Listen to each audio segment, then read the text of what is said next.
Hi everyone, my name is Ayush and this is my teammate Puneet, and today we are going to present our project neural network based animal sound classification that is based on pattern recognition and neural network.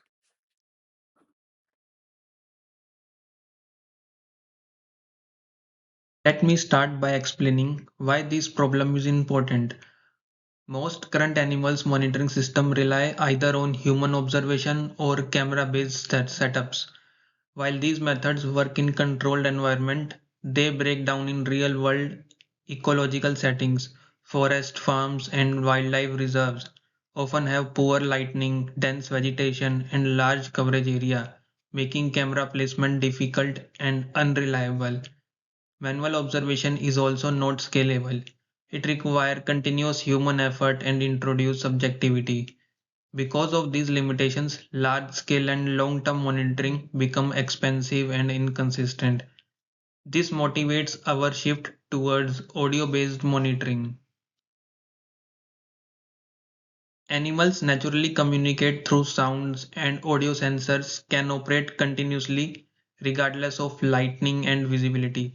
Our goal is to leverage these natural signals using neural network to enable scalable automated animal sound classification.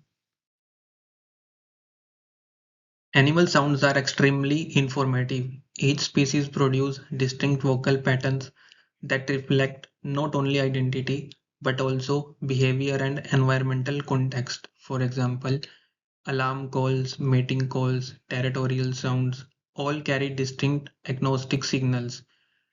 Traditional monitoring approaches struggle here. Cameras suffer from occlusion and privacy concerns, while tracking collars can distribute animals and are costly to maintain. Manual observations, although accurate in small studies, does not scale to large ecosystem. Audio-based monitoring addresses these issues. It is non-intrusive, respect natural animal behavior, and can capture sounds from all directions simultaneously. When combined with AI, it allows us to process large volumes of audio data automatically, making it highly suitable for long-term ecological monitoring. Raw audio waveforms are difficult for neural network to interpret directly because they lack explicit structure. To solve this, we transform audio signals into Mel spectrogram, which visually represent how sound energy is distributed across time and frequency. The Mel scale is particularly important because it aligns with human auditory perceptions and emphasizes frequency range that are biological meaningful. This transformation effectively converts an audio problem into an image recognition problem. Once in this visual form, convolutional neural network becomes a natural choice. CNNs are very effective at learning spatial patterns such as harmonics, frequency band, and temporal texture, which are all critical for distinguish animal sounds. This approach allows the model to automatically learn features without manual signal engineering. We use a selected set of animal sounds from the ECS50 dataset, focusing on 10 different animals category. The dataset was kept balanced so that the model learns each class fairly and does not favor one animal over other. Pre-processing is very important for the good model performance. We reduce the audio sampling rate from 44.1 kHz to 22.05 kHz to making the training faster while still keeping important sound details. Each audio clip was adjusted to fix a length of 5 seconds so that all input have the same size. Finally, we converted the audio into log scale MEL spectrogram using suitable FFT settings. This spectrogram captures the most important sound patterns in a compact form, making them easier for the CNN to learn and closer to real world sound conditions. Before training the model, we looked at the audio waveforms and MEL spectrogram to see how different animal sounds appear visually. For example, a dog bark shows sharp and sudden spikes in the waveform and wide vertical patterns in the spectrogram, which indicates loud and noisy sounds. In contrast, rooster crows shows smoother repeating patterns with clear horizontal bandwidth, representing strong and steady tones. This clear visual difference shows that each animal has a unique sound pattern. This confirms that MEL spectrograms are good features and that CNNs are suitable for classifying animal sounds. Now that we have prepared our data, let's look at our model architecture. We designed a custom convolutional neural network specifically for this task. And now you might ask, why build a custom model instead of using a massive pre-trained network like the ResNet? Well, the answer lies in our specific constraints. We wanted a model that is lightweight, enough to potentially run on edge devices like a Raspberry Pi, while still being powerful enough to distinguish between similar animal sounds. Well, our, our model architecture consists of three main convolutional blocks. Think of these blocks as the eye of the system, or in our case, the ears. The first layer in each block is a convolutional layer. It scans the MEL spectrograms we generated earlier, looking for specific features like the vertical lines of a dog bark or the horizontal harmonics of a rooster crow. Then we follow this with batch normalization. This keeps the learning process stable and fast, ensuring that one loud clip doesn't throw off the entire training process. We use ReLU activation to introduce nonlinearity, allowing the model to learn complex, non-simple patterns. Finally, we use max pooling to condense the information, effectively summarizing the most important features and reducing the computational load. A critical design choice we made was to use the global average pooling near the end of the network. Traditional, traditional neural networks often use massive density layers at the end, which contain millions of parameters and are prone to overfitting, where the model memorizes the training data instead of learning from it. So, by replacing those with global average pooling, we drastically reduce the parameter count. This forces the model to learn robust, generalizable features rather than just memorizing pixel locations, which is vital when working with similar data sets like ours. So finally, the softmax output layer takes all these learned features and converts them into a probability score for each of our 10 classes, giving us our final prediction. So having built the architecture, we needed a rigorous training strategy to ensure our results were valid. So for that, we use the Atom Optimizer, which is a standard in the industry for its efficiency in handling um, sparse gradients. For our loss function, we selected categorical cross entropy, which is ideal for multi-class classification tasks like ours.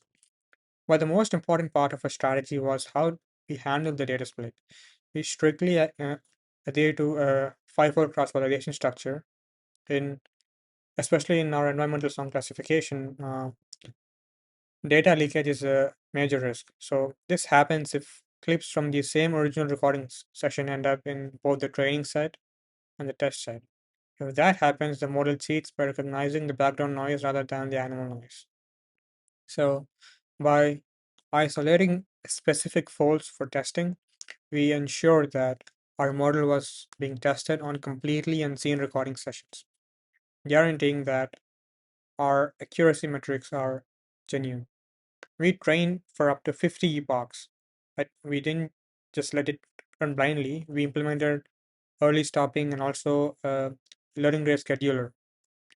This means that if a model stopped improving, the training will automatically slow down to fine tune its weights or stop entirely to prevent overfitting. So, this dynamic adjustment allowed us to squeeze the best possible performance out of our limited data. So, now let's move on to the results. We evaluated the model using a classification report and a confusion matrix to see exactly where it excelled and where it struggled. Looking at the metrics, we achieved strong recognition performance across several distinct categories. Uh, we observed that classes with unique spectral signatures like the rooster and crow were identified with high precision. The model easily latched onto their clear harmonic stacks. However, the confusion matrix also reveals interesting challenges. You'll notice confusion between the cat and hen classes. This makes sense acoustically. I mean, both animals produce short, transient vocalizations in a mid frequency range. So, without more context or higher resolution, even a human might find uh, this difficult to distinguish like in a quite noisy clip. So, similarly, we saw some overlap between sheep and cow sounds. Both features uh, they broadband harmonic structures that can look quite similar on a spectrogram. So, despite these specific conclusions, the overall accuracy indicates that our lightweight CNN successfully learned to distinguish the fundamental acoustic fingerprints of these species. The validation accuracy stabilized between 75% and 80% in our best runs, proving that the model is learning semantically meaningful distinctions rather than just guessing it. While our results are promising, there is always room for growth. Um, this project especially highlighted several clear pathways for some future work. So first, um, we are like currently limited by the dataset size and the fixed duration recordings. Real world animals don't vocalize in perfect 5-second loops. So to just to just address this issue, future iterations could implement data augmentation techniques like mixing background noise or time stretching to make the model more robust to real world variability. Second, we could explore transfer learning. Instead of training from scratch, we could leverage massive pre trained audio models or even transformer based architectures like the audio spectrogram transformer to just improve our generalization. Finally, the uh, goal is as deployment because we designed a lightweight CNN. This system is a prime candidate for deployment on embedded hardware like Raspberry Pi. This would allow for real time offline monitoring in forests or farms, removing the need for expensive cloud infrastructure. To conclude, this project represents a step forward to a new era of bioacoustic monitoring. We have successfully validated the MEL spectrogram based CNNs are a powerful and practical tool for automated animal sound classification. By converting sounds into images, we allow the model to see the acoustic world, um, identifying species with strong accuracy despite the challenges of a small dataset. While the applications of this technology are tangible and vast, for wildlife conservation and long-term ecological surveys to smart agriculture where farmers can monitor livestock health automatically, the potential impact is significant. Well, most importantly, we have shown that this can be done efficiently. We don't need supercomputers to listen to nature. With efficient neural networks, we can build scalable, field ready systems that help researchers and conservationists understand and protect our nature world. Thank you.